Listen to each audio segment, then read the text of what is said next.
Academy. Good evening everyone.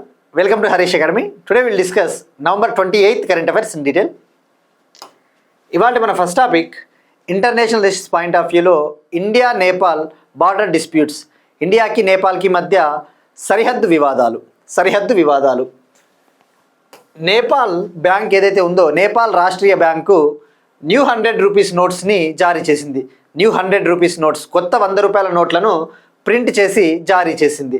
అయితే ఇక్కడ problem ఏంటి అంటే, ఆ కొత్తగా రిలీజ్ చేసిన 100 రూపీస్ నోట్స్ ఏవైతే ఉన్నాయో, నేపాల్ బ్యాంక్ రిలీజ్ చేసిన న్యూ 100 రూపీస్ నోట్స్ పైన నేపాల్ మ్యాప్ని చిత్రీకరించారు. నేపాల్ యొక్క మ్యాప్ అంటే నేపాల్లో ఏ ప్రాంతాలు నేపాల్లో భాగంగా ఉంటాయని చెప్పేసి ఆ మ్యాప్ని కొత్తగా రిలీజ్ చేసిన 100 రూపీస్ నోట్స్ పైన ముద్రించడం జరిగింది, ప్రింట్ చేయడం జరిగింది. బట్ ఇది ఇండియాకి నచ్చలేదు. ఎందుకు నచ్చలేదు అంటే, ఆ నేపాల్ ఏదైతే 100 రూపీస్ నోట్స్ ప్రింట్ చేసి జారీ చేసిందో దానిపైన, దాని వెనుక సైడు నేపాల్ మ్యాప్ ఏదైతే ప్రింట్ చేశారో ఆ మ్యాప్లో కొన్ని ప్రాంతాలు అవి ఇండియాలోని ప్రాంతాలు. యాక్చువల్లీ మన ప్రాంతాలని నేపాల్ కంట్రీ ఏం చెప్తా ఉంది, ఇవి మా టెరిటరీసు, ఇవి మా ప్రాంతాలు అని చెప్పేసి ఆ యొక్క నోట్స్ పైన ఆ మ్యాప్ని ముద్రించడం జరిగింది. సో మనం ఇక్కడ తెలుసుకోవాల్సింది ఈ ల్యాండ్ బార్డర్ డిస్ప్యూట్స్, భూ సరిహద్దు వివాదాలు. యాక్చువల్లీ నేపాల్ 2020లోనే 2020 సంవత్సరంలోనే ఒక మ్యాప్ని సవరించిన ఒక మ్యాప్ని విడుదల చేసింది.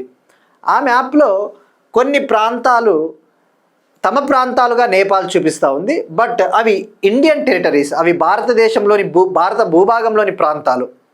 సో ఆ 2020లోనే నేపాల్ రిలీజ్ చేసిన మ్యాప్ ఏదైతే ఉందో ఆ మ్యాప్ని ఇప్పుడు కొత్తగా ప్రింట్ చేసిన 100 రూపీస్ నోట్స్ పైన బ్యాక్ సైడ్ ఆ మ్యాప్ని వేసింది. ఈ యొక్క 100 రూపీస్ నోట్స్ని 2024లోనే ముద్రించినట్టు చెప్తా ఉన్నారు, బట్ ఇప్పుడు రిలీజ్ అయ్యాయి. సో మనం తెలుసుకోవాల్సింది ఫస్ట్, ఇండియా నేపాల్తో ఎన్ని కిలోమీటర్లు బార్డర్ షేర్ చేసుకుంటుంది, అసలు ఓవరాల్గా ఇండియా ఎన్ని కంట్రీస్తో బార్డర్ షేర్ చేసుకుంటుంది, ఇటువంటివి తెలుసుకోవాలి. మనం జాగ్రఫీలో ఇంపార్టెంట్ టాపిక్ చదువుతాం. భారతదేశము, ఇండియా ఓవరాల్గా ఎన్ని కంట్రీస్తో బార్డర్ షేర్ చేసుకుంటుంది. ఎప్పుడైనా బార్డర్ అనేది 2 types, land border, maritime border. అంటే భూమిని సరిహద్దుగా పంచుకుంటుంది, అలానే సముద్ర ప్రాంతాన్ని కూడా సరిహద్దుగా పంచుకుంటుంది భారతదేశము. ల్యాండ్ బార్డర్ అయితే మనము 7 కంట్రీస్తో, 7 దేశాలతో మనము మన ప్రాంతాన్ని, మన భూభాగాన్ని షేర్ చేసుకుంటున్నాం, సరిహద్దుగా కలిగి ఉన్నాము. అదే మ్యారిటైమ్ సముద్ర ప్రాంతం అయితే 2 కంట్రీస్తో మనము మ్యారిటైమ్ బార్డర్ షేర్ చేసుకుంటున్నాం. అవి శ్రీలంక, మాల్దీవ్స్. సో ఇది గుర్తుపెట్టుకోండి, జాగ్రఫీలో చాలా ఇంపార్టెంట్. ఓవరాల్గా 9 కంట్రీస్తో మనం బార్డర్ షేర్ చేసుకుంటున్నాం. 7 దేశాలతో ల్యాండ్ బార్డర్, భూ సరిహద్దు, 2 దేశాలతో ఈ యొక్క సముద్ర సరిహద్దు. మరి ఇక్కడ ఆ 7 కంట్రీస్ ఏవి, ఫస్ట్ ఒకసారి మనము బేసిక్స్ నుంచి రావాలి. ఆ 7 కంట్రీస్ వచ్చేసి మనకి ఆఫ్ఘనిస్తాన్తో బార్డర్ షేర్ చేసుకుంటున్నాం. Afghanistan, Pakistan, Nepal, China, Bhutan, Bangladesh, Myanmar. ఈ 7 కంట్రీస్తో మనము ల్యాండ్ బార్డరు. మరి మనం ప్రీవియస్ క్లాస్లో కూడా డిస్కస్ చేసుకున్నాం. హైయెస్ట్ బార్డర్ మనము ఏ కంట్రీతో షేర్ చేసుకుంటూ ఉన్నాం, బంగ్లాదేశ్తో హైయెస్ట్ ల్యాండ్ బార్డర్ 4096.7 కిలోమీటర్లు. మరి లీస్ట్ వచ్చేసి ఆఫ్ఘనిస్తాన్తో అప్రాక్సిమేట్లీ 106 కిలోమీటర్స్, 106 కిలోమీటర్ల మేర ల్యాండ్ బార్డర్ని అత్యల్పంగా మనము భూ సరిహద్దును ఏ దేశంతో షేర్ చేసుకుంటున్నామంటే ఆఫ్ఘనిస్తాను. సో మరి నేపాల్తో మనము ఎంత బార్డర్ షేర్ చేసుకుంటున్నామో ఎగ్జామ్ పాయింట్ ఆఫ్ వ్యూలో ఐడియా ఉండాలి. అవి నేపాల్తో బార్డర్ షేర్ చేసుకుంటా ఉన్న స్టేట్స్ ఎన్ని, ఏ స్టేట్స్. మనము నేపాల్తో నియర్లీ 1751 కిలోమీటర్స్, 1751 కిలోమీటర్ల మేర ల్యాండ్ బార్డర్ షేర్ చేసుకుంటున్నాం. మరి ఆ రాష్ట్రాలు ఏవి కూడా మనకి ఎగ్జామ్ పాయింట్ ఆఫ్ వ్యూలో చాలా ఇంపార్టెంట్. నేపాల్తో బార్డర్ షేర్ చేసుకుంటా ఉన్న స్టేట్స్ మనకి ఉత్తరాఖండ్ ఒకటి, ఉత్తరప్రదేశ్, బీహార్, వెస్ట్ బెంగాల్ కూడా కొద్దిగా నేపాల్తో బార్డర్ షేర్ చేసుకుంటుంది. అలానే సిక్కిం కూడా నేపాల్తో బార్డర్. సో ఓవరాల్గా ఉత్తరాఖండ్, ఉత్తరప్రదేశ్, బీహార్, వెస్ట్ బెంగాల్, సిక్కిం, ఈ 5 రాష్ట్రాలు నేపాల్తో బార్డర్ షేర్ చేసుకుంటున్నాయి 1751 కిలోమీటర్స్. మరి ఇప్పుడు అసలు నేపాల్ కొత్తగా ప్రింట్ చేసిన 100 రూపీస్ నోట్స్ పైన ఏ టెరిటరీస్, ఏ ప్రాంతాలని ముద్రించింది? అసలు భారతదేశానికి నేపాల్కి మధ్య ఉన్న ఆ వివాదాస్పదమైన ప్రాంతాలు, డిస్ప్యూటెడ్ టెరిటరీస్ ఏవి అంటే 3 ప్రాంతాలు. ఆ 3 టెరిటరీస్ కూడా, ఆ 3 ఏరియాస్ కూడా ఉత్తరాఖండ్లో భాగము. అవి ఉత్తరాఖండ్ స్టేట్లో భాగము, బట్ అవి మా ప్రాంతాలు అని చెప్పేసి నేపాల్ చెప్తా ఉంది. మరి ఆ నేపాల్ 100 రూపీస్ నోట్స్ పైన ప్రింట్ చేసిన ఆ 3 టెరిటరీస్, ఆ 3 ప్రాంతాలు ఏవో మనకి ఎగ్జామ్ పాయింట్ ఆఫ్ వ్యూ తెలుసుకోవాలి. ఒకటి వచ్చేసి లింపియాదురా అనే ఒక ప్రాంతము, లింపియాదురా అనే ఒక టెరిటరీ, ఒక ఏరియా. కలపాని అనే ఒక టెరిటరీ, కలపాని అనే ప్రాంతము. అలానే లిపులెక్ పాస్ ఇది ఉత్తరాఖండ్లో ఉంది. సో ఇవి 3 కూడా లింపియాదురా, లిపులెక్ పాస్, కలపాని టెరిటరీ, కలపాని ప్రాంతం, ఇవి 3 కూడా ఉత్తరాఖండ్లో భాగం యాక్చువల్లీ. సో ఈ 3 టెరిటరీస్ని నేపాల్ తన 100 రూపీస్ నోట్స్ పైన ప్రింట్ చేసింది ఆ మ్యాప్లో. సో ఇది మనకి ఎగ్జామ్ పాయింట్ ఆఫ్ వ్యూ ఇక్కడ గుర్తుపెట్టుకోవాల్సింది. ఇండియా నేపాల్ ల్యాండ్ బార్డర్ ఎంత అంటే 1751 కిలోమీటర్సు. ఆ 3 డిస్ప్యూటెడ్ టెరిటరీస్, వివాదాస్పద ప్రాంతాలు గుర్తుపెట్టుకుంటే సరిపోతుంది. ఇక next one, Chanakya defence dialogue 2025. Chanakya defence dialogue 2025. ఇది పేరులోనే ఉంది, డిఫెన్స్ అంటే భారతదేశ రక్షణ రంగాన్ని అభివృద్ధి చేయడం కోసము స్టార్ట్ అయిన ఒక చర్చా వేదిక. చాణక్య డిఫెన్స్ డైలాగ్ అంటే ఇక్కడ ఏం లేదు, చర్చ, ఒక సమావేశము, మీటింగ్. ఈ చాణక్య డిఫెన్స్ డైలాగ్ 2025 ఎస్టర్డే న్యూఢిల్లీలో ప్రారంభమైంది. ఇది 2 days పాటు జరుగుతుంది, 2 రోజుల పాటు, అంటే ఇవాటితో ముగుస్తుంది. దీన్ని నిర్వహిస్తూ ఉన్న వాళ్ళు ministry of defence, Indian army, రక్షణ మంత్రిత్వ శాఖ, భారతదేశ ఆర్మీ కండక్ట్ చేస్తూ ఉన్నది, నిర్వహిస్తూ ఉన్న డైలాగ్ ఇది. మరి ఇందాక చెప్పుకున్నట్టు దీని ముఖ్య ఉద్దేశం ఏంటి, మెయిన్ ఆబ్జెక్టివ్ ఎప్పుడైనా కానీ మనం చూస్తూ ఉన్నాం డిఫెన్స్ సెక్టార్లో మనం ఆల్రెడీ ఆత్మనిర్భరత సాధిస్తూ ఉన్నాం. అంటే ఏంటి ఆత్మనిర్భరత అంటే మన డిఫెన్స్ ఎక్స్పోర్ట్స్ పెరుగుతూ ఉన్నాయి, అదర్ కంట్రీస్ పైన మనము డిపెండ్ కాకోకుండానే మనం సొంతంగా మిసైల్స్ని, వెపన్స్ని తయారు చేస్తూ ఉన్నాం. సో ఇంకా మనం డిఫెన్స్ సెక్టార్ని బలోపేతం చెయ్యాలి అని చెప్పేసి ఈ చాణక్య డిఫెన్స్ డైలాగ్ 2025ని మినిస్ట్రీ ఆఫ్ డిఫెన్స్ నిర్వహిస్తూ ఉంది. దీన్ని ఎవరి సహకారంతో నిర్వహిస్తూ ఉన్నారు అంటే the centre for land warfare studies అనే ఒక సంస్థతో, ఒక సెంటర్తో కలిసి కండక్ట్ చేస్తూ ఉంది. It is jointly conducted by ministry of defence, Indian army and the centre for land warfare studies. మరి ఇక్కడ మనం తెలుసుకోవాల్సింది, ఇది ఎన్నవ ఎడిషన్. ఎప్పుడైనా ఒక డైలాగ్ స్టార్ట్ అయినప్పుడు, ఏదైనా ఒక మీటింగ్ స్టార్ట్ అయినప్పుడు ఇది ఎన్నవసారి జరుగుతూ ఉంది. ఇప్పుడు ప్రస్తుతం ఈ చాణక్య డిఫెన్స్ డైలాగ్లో దీన్ని స్టార్ట్ చేసిన వాళ్ళు ప్రెసిడెంట్ ద్రౌపది ముర్ము గారు దీన్ని ఇనాగ్రేట్ చేసి, దీన్ని ప్రారంభించి ఆమె ప్రసంగించడం జరిగింది. ఆ తర్వాత general army chief general Upendra Dwivedi గారు కూడా ప్రసంగించారు. సో మరి ఇది ఎప్పుడు స్టార్ట్ అయింది అసలు? చాణక్య డిఫెన్స్ డైలాగ్ అనేది 2023లో ప్రారంభమైంది. ఫస్ట్ ఎడిషను 2023, తొలిసారిగా 2023లో జరిగింది. ఇది ప్రస్తుతం ఈ సంవత్సరం జరుగుతూ ఉన్నది 3rd ఎడిషన్. 2025లో ఇప్పుడు జరుగుతూ ఉన్నది 3వసారి జరుగుతూ ఉంది. మరి ప్రీవియస్ క్లాస్లో మనం డిస్కస్ చేసుకున్నాం ఆల్రెడీ.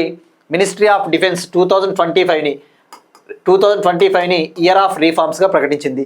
2025 సంవత్సరాన్ని సంస్కరణల సంవత్సరంగా ప్రకటించింది. అంటే ఏంటి, ఈ సంస్కరణల సంవత్సరంలో భాగంగా మన డిఫెన్స్కి సంబంధించి మనం కొత్త కొత్త టెక్నాలజీలు తయారు చేయాలి, డెవలప్ చేయాలి అన్నదే ఆ యొక్క సంవత్సరం ముఖ్య ఉద్దేశం. మరి ఇక థీమ్ విషయానికి వస్తే, థీమ్ కూడా చాలా important. Chanakya defence dialogue 2025 theme వచ్చేసి రీఫార్మ్ టు ట్రాన్స్ఫార్మ్ సశక్త్, సురక్షిత్ ఔర్ వికసిత్ భారత్. సశక్త్, సురక్షిత్ ఔర్ వికసిత్ భారత్. మనం టార్గెట్ పెట్టుకున్నాం కదా, వికసిత్ భారత్ లక్ష్యాన్ని 2047 కల్లా రీచ్ అవ్వాలి అని చెప్పేసి. సో ఇక ద్రౌపది ముర్ము గారు మాట్లాడుతూ ఆపరేషన్ సింధూర్ గురించి కూడా ప్రస్తావించారు. ఆపరేషన్ సింధూర్లో భాగంగా మనము తెలుసుకున్నాం ఆల్రెడీ. ఆపరేషన్ సింధూర్ అనేది పెహల్గామ్ టెర్రర్ అటాక్ ఎప్పుడైతే April 22, 2025న జమ్మూ కాశ్మీర్లోని పెహల్గామ్ ఏరియాలో ఈ టెర్రర్ అటాక్, ఉగ్రదాడి జరిగిన తర్వాత చాలామంది మరణించారు. దానికి మనము కౌంటర్గా May 7th midnight, May 7వ తారీఖు అర్ధరాత్రి 12 గంట ఆ సమయంలో ఆపరేషన్ సింధూర్ని మనం లాంచ్ చేసాం. ఆపరేషన్ సింధూర్లో భాగంగా ఈ పాకిస్తాన్లోని 9 ఉగ్రవాద కేంద్రాలను కూడా మనం నాశనం చేసాం. We destroyed 9 terror establishments 9 terror centres in Pakistan. So operation Sindoor గురించి ఇది ఇన్ఫర్మేషన్. సో ఓవరాల్గా చాణక్య డిఫెన్స్ డైలాగ్ 2025 అనేది గుర్తుపెట్టుకోండి. ఇది 3rd ఎడిషన్, 3వసారి జరుగుతూ ఉంది. Next one states current affairs. ఇక బహుభార్యత్వ నిరోధక బిల్లు 2025ను ఆమోదించిన అస్సాం అసెంబ్లీ. అస్సాం అసెంబ్లీ ఈ పాలీగమీని ప్రివెంట్ చేయాలి అని చెప్పేసి ఒక బిల్లుకి ఆమోదం తెలిపింది. పాలీగమి అంటే బహుభార్యత్వము, అంటే ఒక పర్సన్ నంబర్ ఆఫ్ మ్యారేజెస్, చాలామంది భార్యలను కలిగి ఉంటే అది బహుభార్యత్వం అవుతుంది. అయితే ఈ బహుభార్యత్వాన్ని నిషేధించాలి అని చెప్పేసి దీన్ని ప్రివెంట్ చేయాలి, ఎండ్ చేయాలి, కంట్రోల్ చేయాలి అని చెప్పేసి అస్సాం అసెంబ్లీ ఒక బిల్లును ప్రవేశపెట్టింది. ఆ బిల్లు పేరు వచ్చేసి the Assam prohibition of polygamy bill 2025. Assam prohibition of polygamy bill 2025. ఇక్కడ ప్రొహిబిషన్ అంటే తెలుగులో నిషేధము, ఈ పాలీగమీని నిషేధించాలి. మరి ఈ బిల్ ఇప్పుడు అస్సాం లెజిస్లేటివ్ అసెంబ్లీలో పాస్ అయింది. మరి ఎగ్జామ్ పాయింట్ ఆఫ్ వ్యూలో ఈ యొక్క బిల్లులో భాగంగా ఏమి శిక్షలు విధిస్తారో కూడా మనకి ఎగ్జామ్ పాయింట్ ఆఫ్ వ్యూలో తెలుసుకోవాలి. కొన్ని పాయింట్స్. ఎవరైతే మొదటి వివాహాన్ని రద్దు చేయకోకుండా, మొదటి వివాహాన్ని చట్టబద్ధంగా దాన్ని రద్దు చేసుకోకోకుండా సెకండ్ మ్యారేజ్ ఎవరైతే చేసుకుంటారో అది నేరంగా పరిగణించబడుతుంది ఈ బిల్లు కింద. ఎవరైతే ఫస్ట్ మ్యారేజ్ని లీగల్గా డిజాల్వ్ చేయకోకుండా సెకండ్ మ్యారేజ్ చేసుకుంటారో అది క్రిమినలైజ్ అఫెన్స్ అవుతుంది, అది క్రైమ్ అవుతుంది. ఇక మరి పెనాల్టీస్ ఏమున్నాయి అంటే ఈ బిల్లు ఏం చెప్తుంది అంటే ఎవరైతే గతంలో ఒక పెళ్లి చేసుకున్న తర్వాత ఆ పెళ్లి విషయాన్ని దాచిపెట్టి మళ్ళీ కనుక పెళ్లి చేసుకుంటే వాళ్ళకి 10 ఏళ్ల జైలు శిక్ష. ఎవరైతే ఫస్ట్ మ్యారేజ్ జరిగి ఉంటుందో ఆ మ్యాటర్ని, ఫస్ట్ మ్యారేజ్ జరిగిన ఇన్ఫర్మేషన్ని దాచిపెట్టి దాన్ని హైడ్ చేసి మళ్ళీ మ్యారేజ్ చేసుకుంటే వాళ్ళకి 10 ఇయర్స్ జైలు టర్మ్, 10 ఏళ్ల జైలు శిక్ష. ఇక అలానే మొదటి వివాహాన్ని చట్టబద్ధంగా రద్దు చేసుకోకుండా రెండవ మ్యారేజ్ చేసుకుంటే వాళ్ళకి 7 ఏళ్ల జైలు శిక్ష. ఫస్ట్ మ్యారేజ్ ఏదైతే ఉందో అది లీగల్గా దాన్ని ఎండ్ చేసుకోవాలి, అంటే డివోర్స్ తీసుకొని విడాకులు తీసుకొని చేసుకోవాలి. కానీ అలా కాకుండా ఫస్ట్ మ్యారేజ్ అనేది ఇంకా లీగల్గా ఎండ్ కాకముందే సెకండ్ మ్యారేజ్ చేసుకుంటే వాళ్ళకి 7 ఇయర్స్ జైలు టర్మ్, జైలు శిక్ష. మొదటి వివాహాన్ని దాచిపెడితే మాత్రం 10 ఏళ్ల జైలు శిక్ష. ఆ విషయం గుర్తుపెట్టుకోండి. ఇక అలానే రిపీటెడ్ అఫెండర్స్కి, అంటే అదే పదేగా ఇదే నేరాలు చేస్తే, ఇటువంటి నేరాలు చేస్తే వాళ్ళకి డబుల్ పనిష్మెంట్ ఉంటుంది, రెట్టింపు శిక్ష రిపీటెడ్ అఫెండర్స్కి. ఇక అలానే ఇటువంటి మ్యారేజెస్ పాలీగమీ మ్యారేజెస్ ఎవరైతే వీటిని నిర్వహిస్తారో, ఎవరైతే మత గురువులు ఉంటారో, ఇటువంటి మల్టిపుల్ మ్యారేజెస్ని అనేక సార్లు వివాహాన్ని కనుక ఎవరైతే మత గురువులు జరిపిస్తారో వాళ్ళకి 1.5 lakh ఫైన్. ఎవరైతే రిలీజియస్ క్లరిక్స్ ఉంటారో ఇటువంటి పాలీగమీ మ్యారేజెస్ని కనుక పర్ఫామ్ చేస్తే వాళ్ళకి 1.5 lakh ఫైన్ కూడా వేస్తారు. ఇక అలానే అధికారులకి ఎవరైతే ఆ ఇన్ఫర్మేషన్ని దాచిపెడతారో అధికారులకి తెలియకోకుండా ఈ పాలీగమీ బహుభార్యత్వానికి సంబంధించిన ఇన్ఫర్మేషన్, నంబర్ ఆఫ్ పెళ్ళిళ్ళు చేసుకుంటే వాళ్ళకి 2 ఏళ్ల పాటు జైలు శిక్ష మరియు 1 లక్ష ఫైన్. అంటే ఎవరైతే అధికారులకి ఇన్ఫర్మేషన్ని చెప్పుకోకుండా ఉంటారో వాళ్ళకి 2 ఏళ్ల జైలు శిక్ష, 1 లక్ష ఫైన్. అయితే ఈ బిల్ అనేది 6th షెడ్యూల్ ఏరియాస్లో అప్లై అవ్వదు. మనం తెలుసుకున్నాం 6వ షెడ్యూల్ భారత రాజ్యాంగంలో 6th షెడ్యూల్ ఏం చెప్తుంది? అస్సాం, మిజోరం, త్రిపుర, మేఘాలయ స్టేట్స్కి సంబంధించి ట్రైబల్ ఏరియాస్ ఏవైతే ఉంటాయో వాటిని మేనేజ్ చేయాలి. అస్సాం, మిజోరం, త్రిపుర, మేఘాలయాలో గిరిజన ప్రాంతాలను సమర్థవంతంగా నిర్వహించడం కోసము, ఆ గిరిజన ప్రాంతాలను నిర్వహించడం కోసము 6th షెడ్యూల్ చెప్తుంది. అస్సాం, మిజోరం, త్రిపుర, మేఘాలయ తెలుసుకున్నాం కదా. ఈ అస్సాం, మిజోరం, త్రిపుర, మేఘాలయాలో ఈ ట్రైబల్స్ ఎవరైతే ఉంటారో ట్రైబల్ ఏరియాసు వాళ్ళ ప్రాపర్టీలు వేరే వాళ్ళ చేతుల్లోకి పోకోకుండా, వాళ్ళ వనరులు వేరే వాళ్ళు దోచుకోకుండా ఉండాలి, వాళ్ళ హక్కుల్ని, వాళ్ళ రైట్స్ని ప్రొటెక్ట్ చేయడం కోసం, కాపాడడం కోసము ఈ 6th షెడ్యూల్ ఉపయోగపడుతుంది. ఈ 6th షెడ్యూల్లో చేర్చాలనే లడఖ్లో ప్రొటెస్ట్స్, ఆందోళనలు జరుగుతూ ఉన్నాయి. సోనం వాంగ్చుక్ గారు దాన్ని లీడ్ చేశాడని చెప్పేసి కూడా తెలుసుకున్నాం. సో మరి ఇప్పుడు ఈ బిల్ అనేది ఈ 6వ షెడ్యూల్ ప్రాంతాలకి వర్తించదు, 6th షెడ్యూల్ ఏరియాస్కి అప్లై కాదు. ఎందుకు రీజన్ అంటే అక్కడ ట్రైబల్స్ ఉంటారు. కొన్ని గిరిజన తెగలల్లో ఈ బహుభార్యత్వం అనేది లీగల్, ఈ పాలీగమీ అనేది లీగల్. సో వాళ్ళకి అది క్రైమ్ కాదు. సో ఇది బిల్లుకి సంబంధించిన ప్రొవిజన్స్. ఇక ఇది తెలుగులో ఉంది మ్యాటర్, మీరు కావాలంటే స్క్రీన్ షాట్ తీసుకోవచ్చండి.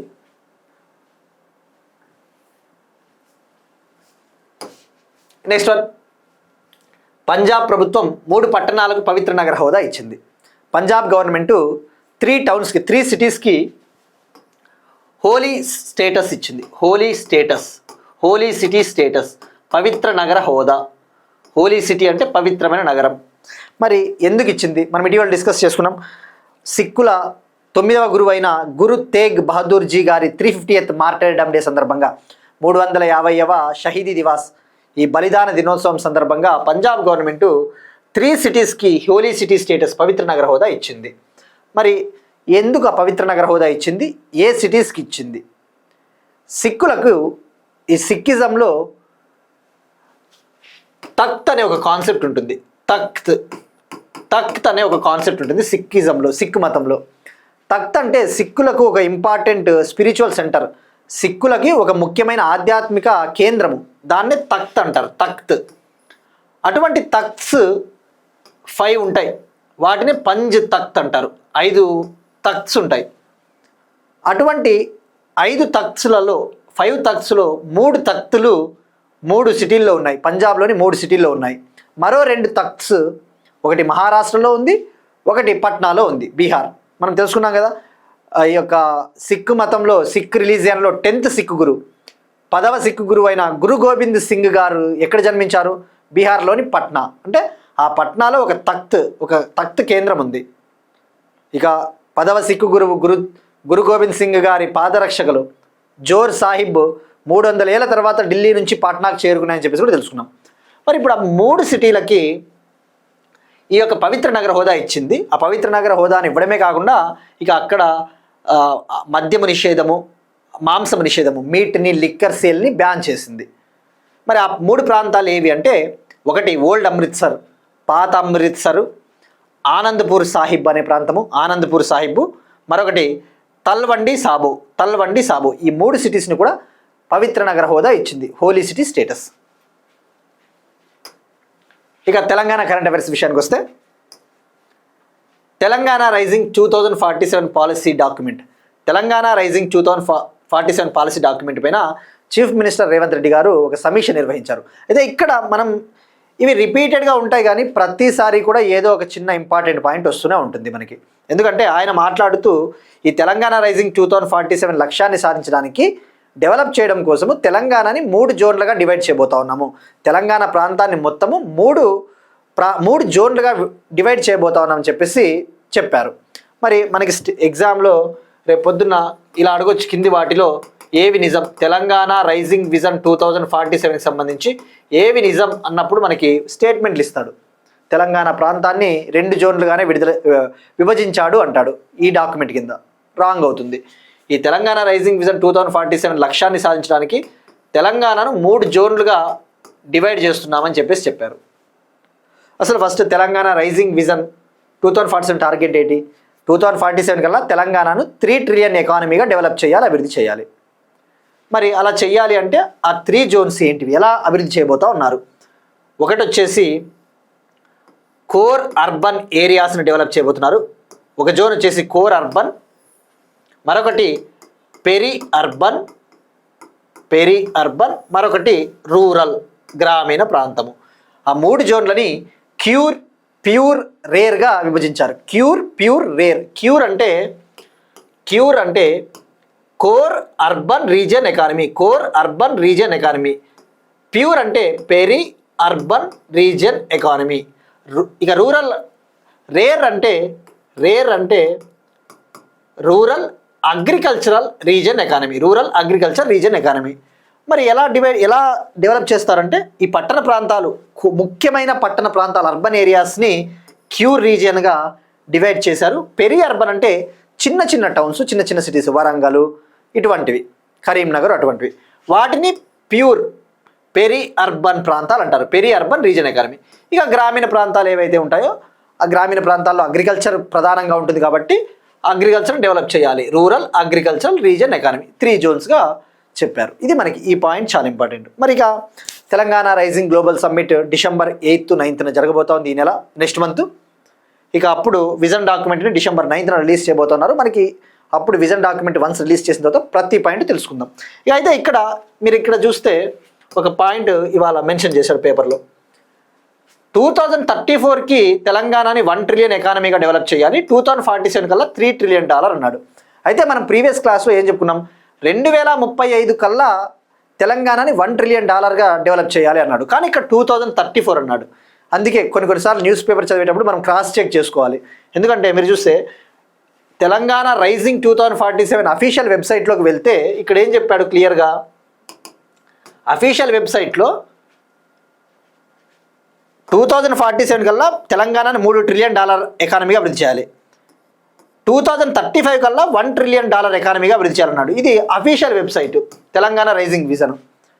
మరి ఇక్కడేమో పేపర్లో, హిందూ పేపర్లో, ఈరోజు సాక్షి పేపర్లో, అన్ని పేపర్లో 2034కి $1 ట్రిలియన్ అన్నాడు. సో మనకి ఇట్లాంటి కొద్దిగా కన్ఫ్యూజ్ వచ్చినప్పుడు ఈవెన్ ఎగ్జామ్లో ఒకవేళ వాడు అడిగినా ఇటువంటి కొద్దిగా కీ మిస్టేక్స్ ఉండడానికి కూడా ఛాన్స్ ఉంటాయి.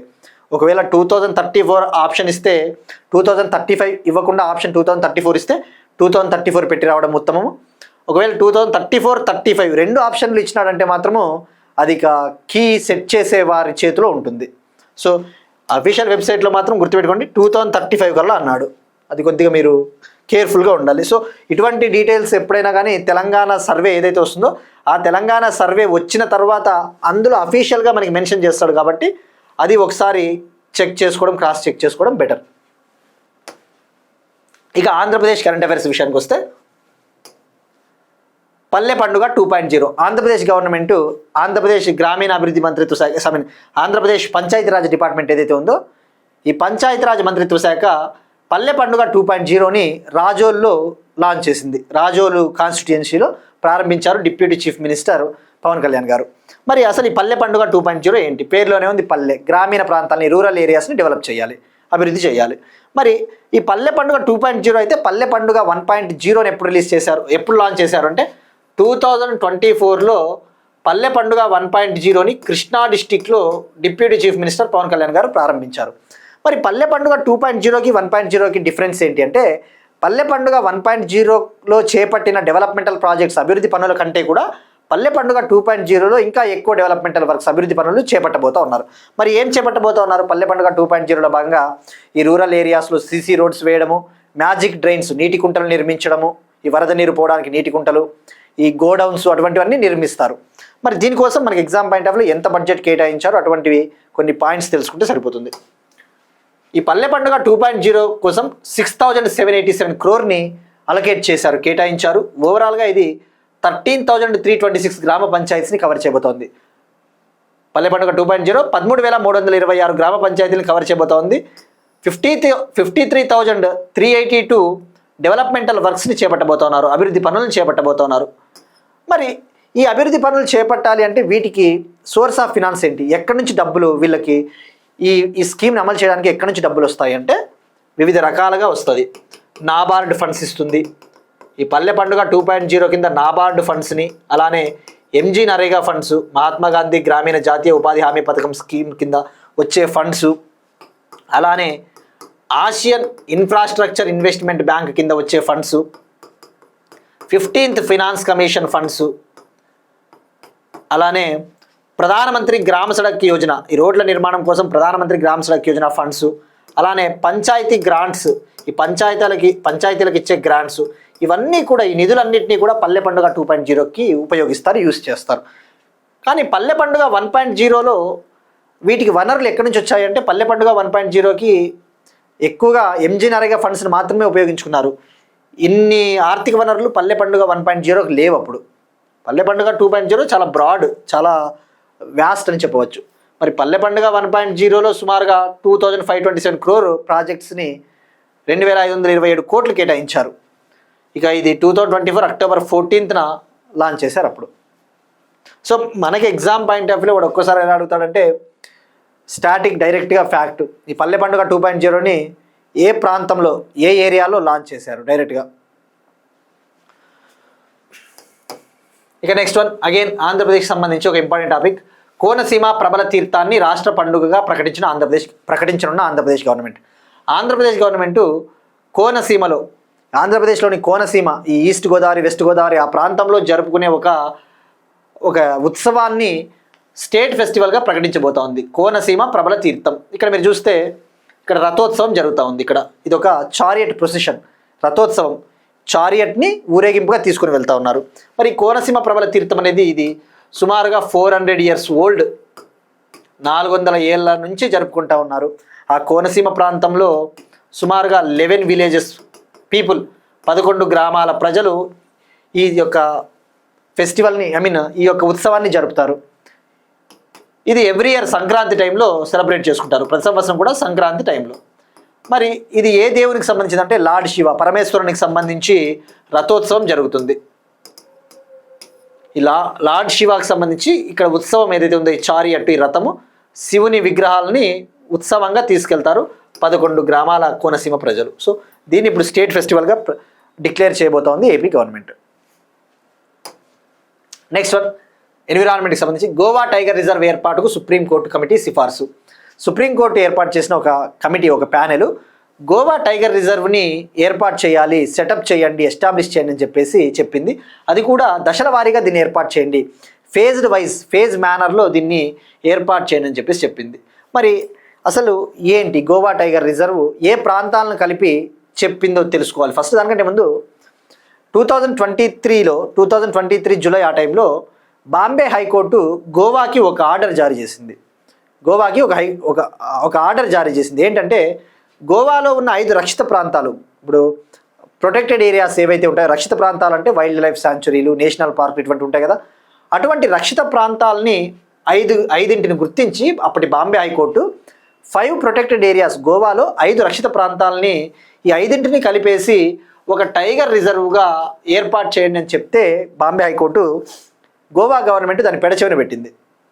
వాళ్ళు ఏం చెప్తా ఉన్నారు, గోవా గవర్నమెంటు, మేము టైగర్ రిజర్వ్ని కనుక ఏర్పాటు చేస్తే అక్కడ ప్రజలు నష్టపోతారు, చాలామంది నివసిస్తూ ఉన్నారు, ఇండ్లు ఉన్నాయి, ఆ ఇండ్లు అన్నీ కూల్చేయాల్సి ఉంటుంది, వాళ్ళు నిరాశ్రయులు అవుతారు అని చెప్పేసి, అసలు టైగర్సే లేవు ఆ ప్రాంతాలలో అని చెప్పేసి గోవా చెప్తా ఉంది. అయితే మరి బాంబే హైకోర్టు ఏం చెప్పింది, ఏ ప్రాంతాలని టైగర్ రిజర్వ్గా ప్రకటించమని చెప్పింది, అది తెలుసుకోవాలి. 2023లో 5 ప్రాంతాలు గోవాలో, ఒకటి మాదేయి వైల్డ్ లైఫ్ శాంచురీ, మరొకటి భగవాన్ మహావీర్ వైల్డ్ లైఫ్ శాంచురీ, అలానే మరొకటి భగవాన్ మహావీర్ నేషనల్ పార్కు, మరొకటి నేత్రావళి వైల్డ్ లైఫ్ శాంచురీ, మరొకటి కొటిగావో వైల్డ్ లైఫ్ శాంచురీ. ఈ 5 ప్రాంతాలని కలిపి Mhadei wildlife sanctuary and other ఏరియాస్గా బాంబే గుర్తించింది. బాంబే హైకోర్టు అప్పుడు Mhadei wildlife sanctuary and other areas, దీన్ని ఒక గోవా టైగర్ రిజర్వ్గా ఏర్పాటు చేయాలని చెప్పేసి సుప్రీంకోర్టు కూడా ఇప్పుడు చెప్పింది. సుప్రీంకోర్టు ఏర్పాటు చేసిన కమిటీ. మనకి ఎగ్జామ్ పాయింట్ ఆఫ్ వ్యూ ఎన్విరాన్మెంట్లో ఎంతమంది ప్రజలు నిరాశ్రయులు అవుతారు, ఎంతమంది ఇండ్లు కూల్చేస్తారు, అది కాదు ముఖ్యము. వాడు డైరెక్ట్గా మ్యాచ్ ద ఫాలోయింగ్ ఇస్తాడు. మాదేయి వైల్డ్ లైఫ్ శాంచురీ అంటే ఏ రాష్ట్రం అంటే Goa, Netravali wild life sanctuary అంటే ఏ రాష్ట్రం అంటే Goa.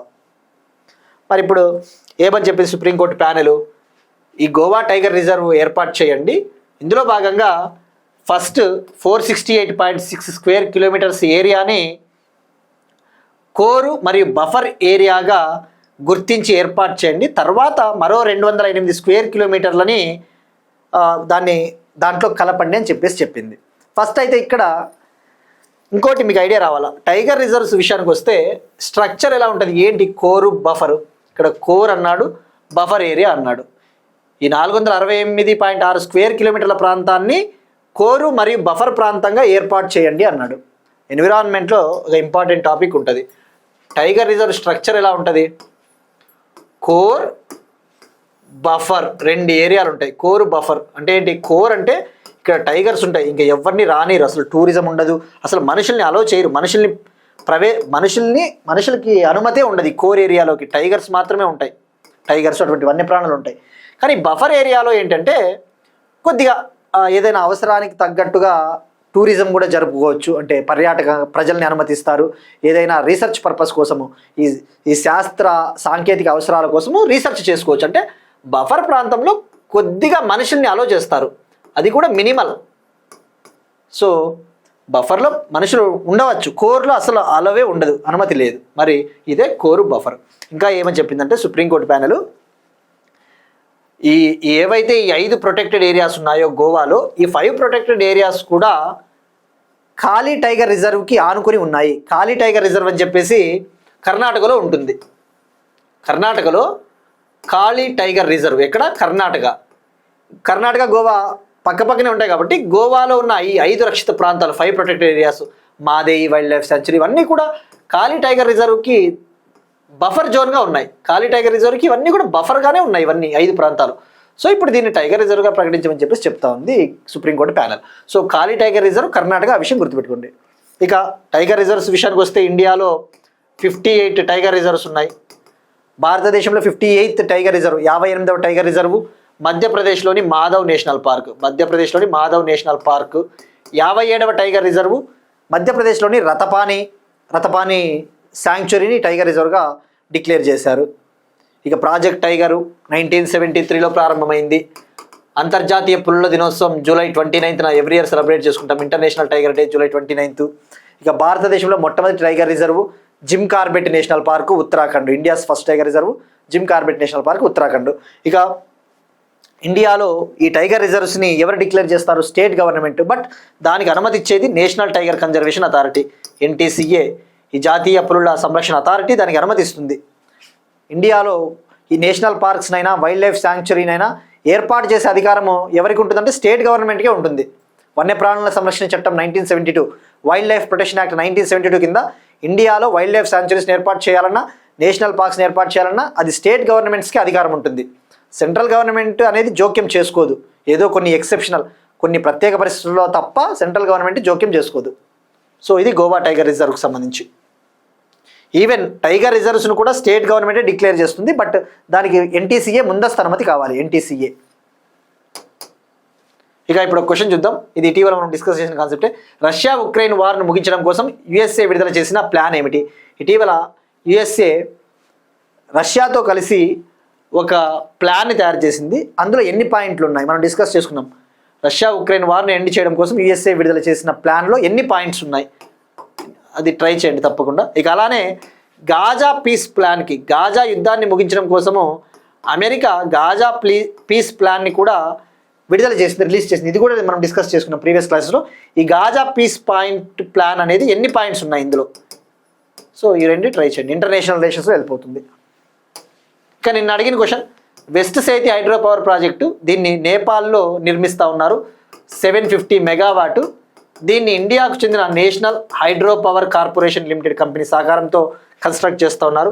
Arun 3 hydro power project అనేది కూడా నేపాల్లో నిర్మిస్తూ ఉన్న హైడ్రో ప్రాజెక్టు, 900 మెగావాట్ కెపాసిటీ. దీన్ని ఇండియాకు చెందిన సట్లజ్ జల్ విద్యుత్ నిగమ్ లిమిటెడ్ కంపెనీ హెల్ప్ సహకారంతో నిర్మిస్తూ ఉన్నారు, బిల్డ్ చేస్తూ ఉన్నారు.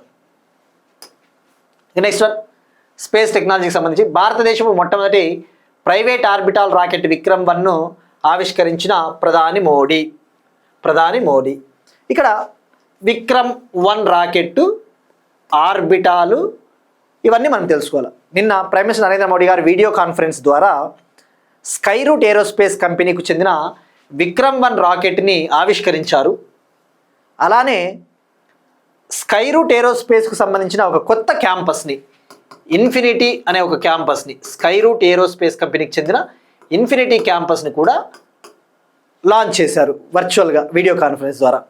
మరి ఇక్కడ ఫస్ట్ స్కైరూట్ గురించి తెలుసుకోవాలా. స్కైరూట్ ఏరోస్పేస్ కంపెనీ హైదరాబాద్కు చెందిన ఒక ఏరోస్పేస్ కంపెనీ, స్పేస్ కంపెనీ, అంటే రాకెట్లు తయారు చేస్తుంది, అట్లాంటివి తయారు చేస్తుంది. Hyderabad head quarters. దీన్ని ఇద్దరు ఇస్రో మాజీ సైంటిస్టులు స్థాపించారు. ఒకరు పవన్ చంద్రన్ అనే వ్యక్తి, మరొకరు భరత్ డాకా. పవన్ చంద్రన్, భరత్ డాకా అనే ఇద్దరు ఇస్రో మాజీ సైంటిస్టులు స్కైరూట్ కంపెనీని ప్రారంభించారు హైదరాబాద్లో. సో ఇక్కడ విక్రమ్ 1 రాకెట్ అంటే గుర్తుపెట్టుకోండి, ఇది స్కైరూట్ కంపెనీకి సంబంధించి. ఇక ఫస్ట్ మనము విక్రమ్ 1 రాకెట్ విషయానికి వస్తే ఇక్కడ ఏమన్నాడు, భారతదేశం మొట్టమొదటి ప్రైవేట్ ఆర్బిటాల్ రాకెట్ అన్నాడు. India's first private orbital rocket, that is Vikram 1. It was unveiled by prime minister. మరి ఫస్ట్ మనము బేసిక్ ఇన్ఫర్మేషన్ ఒకసారి తెలుసుకుందాం. విక్రమ్ 1లో ఎన్ని స్టేజ్లు ఉంటాయి ఒకసారి గుర్తుపెట్టుకోండి.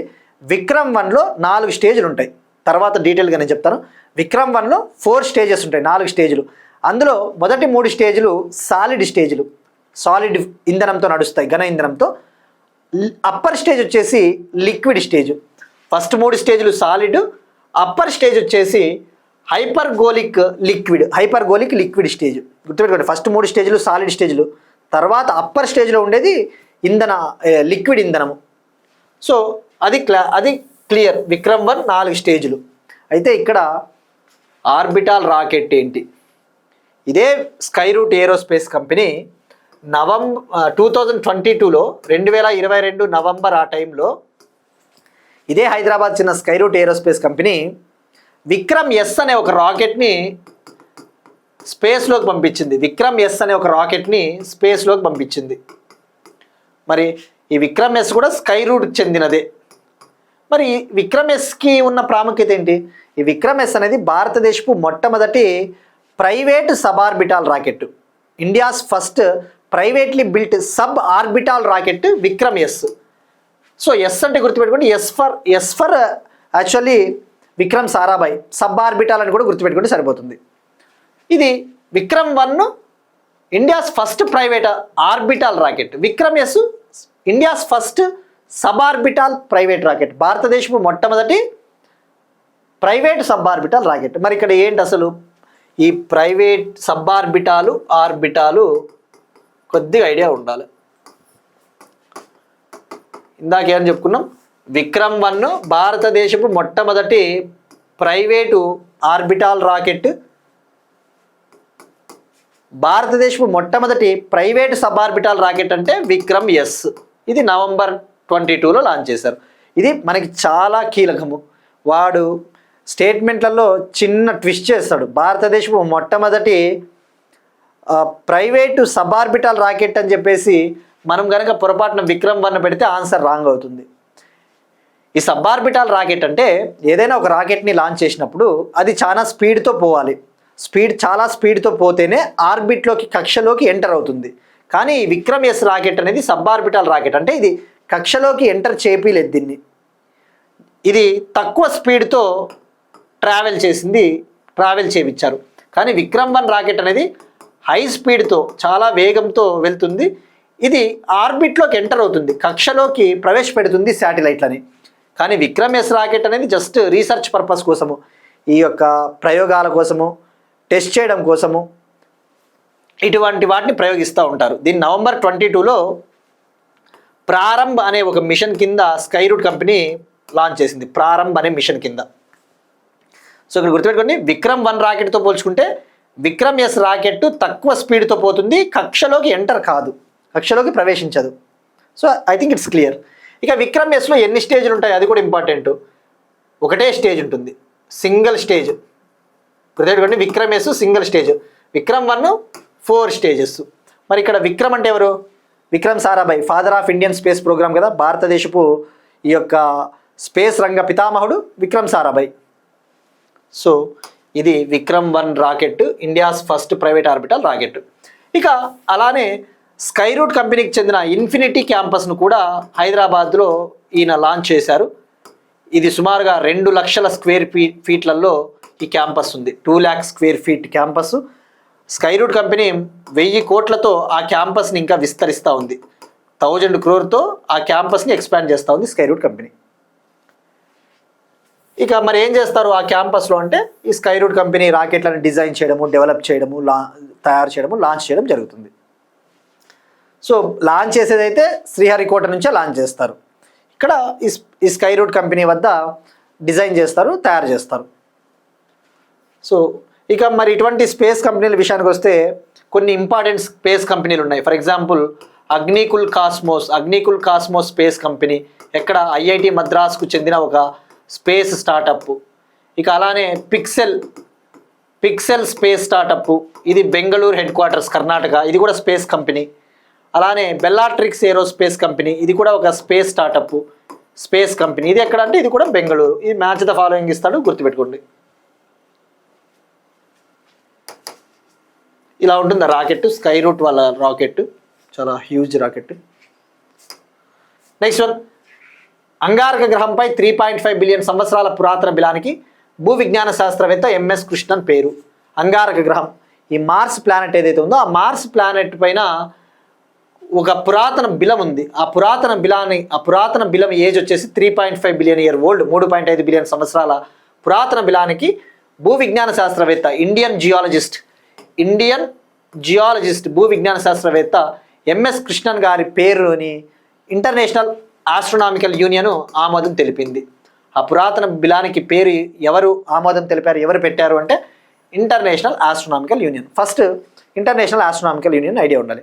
ఇంటర్నేషనల్ ఆస్ట్రోనామికల్ యూనియన్ అనేది ఈ ప్లానెట్స్ ఏవైతే ఉంటాయో ప్లానెట్స్కి పేర్లు పెడతా ఉంటుంది. ఫర్ ఎగ్జాంపుల్ మనము చంద్రయాన్-3 లాంచ్ చేసాం. చంద్రయాన్-3 సక్సెస్ఫుల్గా ల్యాండ్ అయిన ప్రదేశము శివశక్తి పాయింట్, స్టాటియో శివశక్తి పాయింట్ అని ఎవరు పేరు పెట్టారు అంటే ఇంటర్నేషనల్ ఆస్ట్రోనామికల్ యూనియన్. ఏదైనా ప్లానెట్స్కి పేర్లు పెట్టాలన్నా, తోకచుక్కలకి పేర్లు పెట్టాలన్నా ఇదే పేర్లు పెడుతుంది.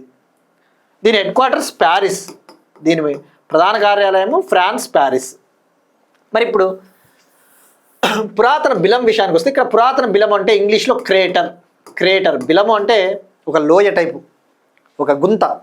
వోల్కెనోస్, ఈ అగ్నిపర్వతాలు బద్దలైన ప్రాసెస్లో భాగంగా ఈ ప్లానెట్స్ పైన, గ్రహాల పైన క్రేటర్స్ ఏర్పడతాయి, బిలాలు ఏర్పడతాయి. ఇక్కడ మీరు చూస్తే ఆ బిలము, ఆ బిలానికి కృష్ణన్ అనే పేరు పెట్టింది IAU, ఇంటర్నేషనల్ ఆస్ట్రోనామికల్ యూనియన్.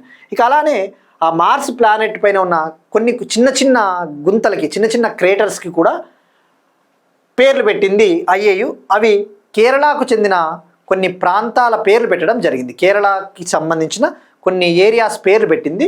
ఆ స్మాల్ క్రేటర్స్కి ఏం పేర్లు పెట్టింది అంటే, ఆ అంగారక గ్రహం పైన ఒక చిన్న గుంతకి ఒక పేరు వలియమాల అని పెట్టింది. వలియమాల. ఈ వలియమాల అంటే మనకి ఇస్రోకి చెందిన ఒక రీసెర్చ్ సెంటర్ ఉంది.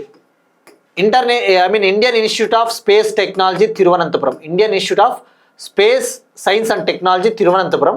ఈ తిరువనంతపురంలో ఈ వలియమాల వద్ద ఈ IIST క్యాంపస్ ఉంటుంది. సో వలియమాల పేరు ఒకదానికి పెట్టారు, ఒక గుంతకి, ఒక క్రేటర్కి. మరొకటి వర్కల అనే పేరు పెట్టారు. వర్కల అంటే కేరళలో వర్కల బీచ్ ఉంది కదా, అలానే బేకల్ అనే ఒక పేరు పెట్టారు. బేకల్ అంటే కేరళలో బేకల్ ఫోర్ట్, బేకల్ కోట ఉంది. ఇక మరొకటి వచ్చేసి తుంబా పేరు పెట్టారు. ఒక గుంతకి, ఒక క్రేటర్కి, ఒక బిలానికి తుంబా అనేది భారతదేశంలో మొదటిసారిగా సౌండింగ్ రాకెట్లను లాంచ్ చేసిన ప్రదేశము తుంబా. ఇండియాస్ ఫస్ట్ సౌండింగ్ రాకెట్లు అంటే ప్రయోగాత్మక రాకెట్లు, ఫుల్ ఫ్లెడ్జ్డ్ రాకెట్లు కాదు, పూర్తి స్థాయి రాకెట్లు కాదు. సౌండింగ్ రాకెట్లు అంటే జస్ట్ కేవలం ప్రయోగాల కోసం లాంచ్ చేస్తూ ఉంటారు. అటువంటి సౌండింగ్ రాకెట్లని తుంబా నుంచి లాంచ్ చేశారు. భారతదేశపు మొదటి rocket launching station Thumba equatorial rocket launching station. ఇక 4 బిలాలు, 4 పేర్లు పెట్టడం జరిగింది.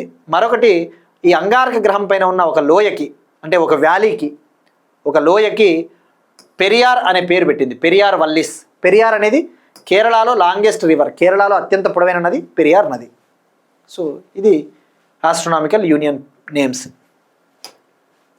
నెక్స్ట్ వన్, ఆస్ ఇండెక్స్ 2025. ఆస్ ఇండెక్స్ 2025 ఇది ఒక నావల్ ఎక్సర్సైజ్. ఇండియాకి ఆస్ట్రేలియాకి మధ్య జరిగిన ఒక నావికా విన్యాసం, నావల్ డ్రిల్. ఇటీవల మనం తెలుసుకున్నాం. నవంబర్ 10 నుంచి నవంబర్ 18 వరకు నార్థన్ పసిఫిక్ ఓషియన్ ప్రాంతంలోని గువామ్ అనే టెరిటరీలో, గువామ్ అనే ఐలాండ్ ద్వీప దేశంలో ఎక్సర్సైజ్ మలబార్ జరిగింది. ఎక్సర్సైజ్ మలబార్. ఆ ఎక్సర్సైజ్ మలబార్ ఏంటి? క్వాడ్ దేశాల మధ్య ఒక నావల్ డ్రిల్, నావికా విన్యాసము. ఇండియాకి, అమెరికా, ఆస్ట్రేలియా, జపాన్కి మధ్య జరిగిన ఒక నావల్ డ్రిల్ ఎక్సర్సైజ్ మలబార్. ఈ సంవత్సరం 2025లో జరిగినది 29th ఎడిషన్, 29వసారి. ఈ ఎక్సర్సైజ్ మలబార్ అనేది 1992లో మొదలైంది. ఎవరి మధ్య మొదలైంది?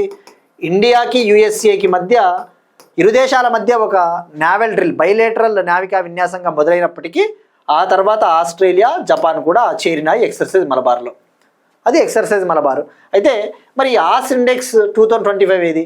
ఇది ఇండియాకి ఆస్ట్రేలియాకి మధ్య ఇటీవల జరిగిన ఒక నావల్ డ్రిల్, నావికా విన్యాసము. ఇది కూడా నార్థన్ పసిఫిక్ ఓషియన్లోనే, ఉత్తర పసిఫిక్ మహాసముద్ర ప్రాంతంలోనే జరిగింది. ఇందులో INS సహ్యాద్రి పాల్గొనింది. INS Sahyadri, Indian naval ship Sahyadri. ఈ INS సహ్యాద్రి అనేది ఒక శివాలిక్ క్లాసుకు చెందిన ఒక missile stealth frigate. INS Sahyadri. So ఇక్కడ గుర్తుపెట్టుకోవాల్సింది, ఆస్ ఇండెక్స్ 2025 అనేది ఇది ఒక naval drill between India, Australia. ఇది 2 ఏళ్లకు ఒకసారి జరుపుతారు. For every 2 years biennial exercise. మరి ఎక్సర్సైజ్ మలబారు ఇది యాన్యువల్ ఎక్సర్సైజ్, ప్రతి సంవత్సరము జరుపుతారు. ఇక మరి ఇండియాకి ఆస్ట్రేలియాకి మధ్య జాయింట్ మిలిటరీ ఎక్సర్సైజ్ కూడా ఒకటి జరుగుతుంది. అక్టోబర్ నెలలో మనం తెలుసుకున్నాం. ఎక్సర్సైజ్ ఆస్ట్రా హింద్. ఎక్సర్సైజ్ ఆస్ట్రా హింద్ అనేది ఇండియాకి ఆస్ట్రేలియాకి మధ్య జరిగే ఒక మిలిటరీ. అలానే Australia air force exercise pitch black అని కూడా నిర్వహిస్తుంది. ఆ ఎక్సర్సైజ్ పిచ్ బ్లాక్లో ఇండియన్ ఎయిర్ ఫోర్స్ కూడా పార్టిసిపేట్ చేస్తుంది. సో ఇది military drills, naval drills, air force drills. Next one, ప్రపంచంలోనే ఎత్తైన రాముడి విగ్రహం. ప్రైమ్ మినిస్టర్ నరేంద్ర మోడీ గారు ఇవాళ గోవాకి వెళ్ళారు. గోవాలో శ్రీరాముని లార్డ్ రామ్ స్టాచ్యూని ఆవిష్కరించారు. దీనికి ఉన్న ప్రత్యేకత, ప్రపంచంలోనే ఎత్తైన రాముడి విగ్రహం, ఆసియాలోనే కాదు వరల్డ్లోనే టాలెస్ట్ అని చెప్పవచ్చు. 77 ఫీట్ 77 అడుగుల విగ్రహము. దీన్ని గోవాలోని శ్రీ సంస్థాన్ గోకర్ణ పర్తగాళి జీవోత్తమ అనే మఠం వద్ద దీన్ని ఏర్పాటు చేశారు. ఈ విగ్రహాన్ని, శ్రీరాముని విగ్రహాన్ని ఏర్పాటు చేశారు. మరి శ్రీరాముని విగ్రహాన్ని రూపొందించిన శిల్పి ఎవరు అంటే రామ్ వి సుతార్, మహారాష్ట్రకు చెందిన ఆర్కిటెక్ట్, శిల్పి రామ్ వి సుతార్. ఈ రామ్ వి సుతార్ అంటేనే గుర్తు రావాల్సింది మనకి సర్దార్ వల్లభాయ్ పటేల్ గారి విగ్రహాన్ని చెక్కిన వ్యక్తి, స్టాచ్యూ ఆఫ్ యూనిటీని చెక్కిన వ్యక్తి Ram V Sutar. Next one, స్పోర్ట్స్కి సంబంధించి FIH జూనియర్ పురుషుల హాకీ ప్రపంచ cup 2025. FIH international hockey federation junior men's hockey world cup 2025 ఇవాళ తమిళనాడులో ప్రారంభమైంది. మరి ఇది ఎక్కడ జరగబోతుందో మనకి ఎగ్జామ్ పాయింట్లో తెలుసుకోవాలి. ఫస్ట్ ఎప్పటి నుంచి ఎప్పటి వరకు జరుగుతుందంటే ఇవాళ ప్రారంభమైంది. నవంబర్ 28 నుంచి డిసెంబర్ 10 వరకు. నవంబర్ 28 నుంచి డిసెంబర్ 10 వరకు చెన్నై, మదురైలో జరగబోతోంది. తమిళనాడులోని చెన్నై, మదురై సిటీల్లో. ఇది under 21 hockey men's world cup. దీన్ని ఆర్గనైజ్ చేస్తూ ఉన్నది ఇంటర్నేషనల్ హాకీ ఫెడరేషన్, FIH. మరి ఇండియా ఇంతకుముందు ఎన్నిసార్లు ఆతిథ్యం ఇచ్చిందంటే ఇప్పుడు దీంతో కలిపి ఇండియా 4 సార్లు ఈ అండర్ 21 హాకీ వరల్డ్ కప్కి ఆతిథ్యం ఇస్తూ ఉంది. ఇక ఇందులో ఫస్ట్ టైం తొలిసారిగా 24 టీంలు పాల్గొంటూ ఉన్నాయి. 24 టీమ్స్ పార్టిసిపేట్ చేస్తూ ఉన్నాయి. ఈ 24 టీమ్స్ని 6 పూల్స్గా 6 గ్రూపులుగా విభజించారు. ఇక మరి ఫస్ట్ ఎడిషన్ వచ్చేసి 1979లో తొలిసారిగా FIH hockey men's junior world cup 1979లో ఫస్ట్ టైం జరిగింది. సో వన్స్ ఈ ఈవెంట్ కంప్లీట్ అయిన తర్వాత ఈ వరల్డ్ కప్ విన్నర్ ఎవరు, ఇటువంటివన్నీ మనం డీటెయిల్గా మళ్ళీ తెలుసుకుందాం. ప్రస్తుతానికి ఎక్కడ జరుగుతూ ఉందంటే తమిళనాడు. ఇవి ఇవాళ కరెంట్ అఫైర్స్. మనం ఒకసారి క్విక్గా రీక్యాప్ చేద్దాం.